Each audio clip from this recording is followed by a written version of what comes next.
Alright guys, it's time to explain another song by The Weeknd, and this time we're gonna jump into the song Often from Beauty Behind the Madness. Now, I wanna say that when I listen to this song just without thinking, my initial reaction is, oh, he's having sex with somebody and he thinks he's really good at it, good for him.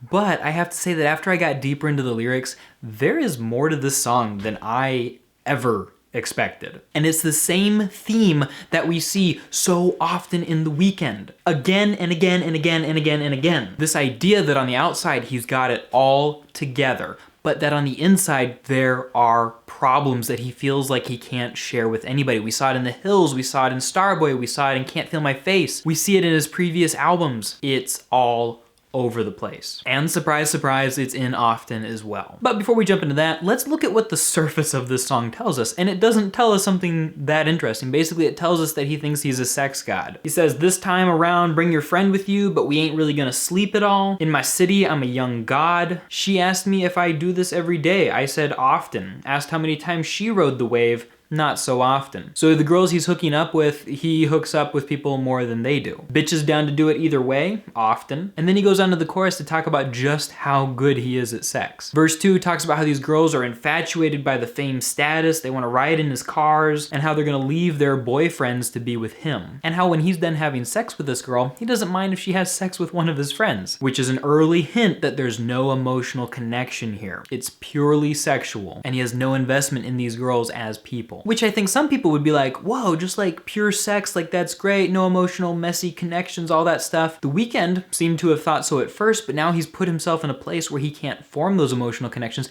as we'll see when we get into the intro and the outro. One of the first clues that Often is deeper than most songs is that, not counting the intro and the outro, it is 83% unique. That means there's very little repetition in this song. And that's especially important when you realize that Beauty Behind the Madness was on average 67% unique, so this song is significantly more unique than most songs on Beauty Behind the Madness. Also in Beauty Behind the Madness, he sings about women about 79% of the time in his songs. 57% of the songs on that album are about the nature of these relationships, and 36% are about sex. Obviously, there's some overlap. And this is one of those songs that on the surface seems to be just about sex. So the question is, how could this get deeper? And here's the kicker. If you listen really closely at the beginning and the end, while The Weeknd is singing "Ooh Yeah," there are some words being said very quietly. I'm gonna mispronounce the name, but they come from poet and singer Nu Kurt Duru, and from her song Ben Sana Verguna. Basically, when translated, these words say, "Each day goes on for years. I'm tired of being alone." Now, these lines were written before Often was written, but The Weeknd found these and decided, I want these in my song. And these lines are very appropriate because they have the same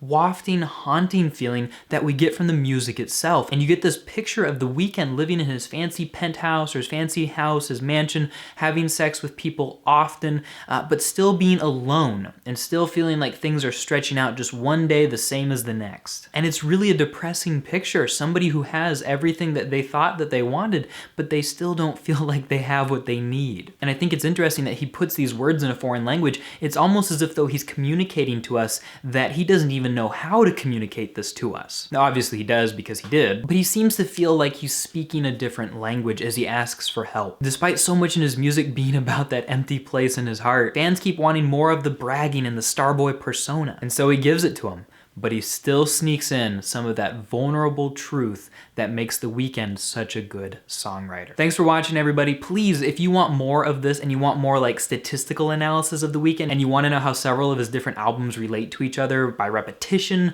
by what things he sings about, how he changes as an artist, check out my video about how The Weeknd writes lyrics. Super good. You're gonna love it. And tell me, guys, what Weeknd song do you want me to explain next time? Thanks for watching, and I'll talk to you later.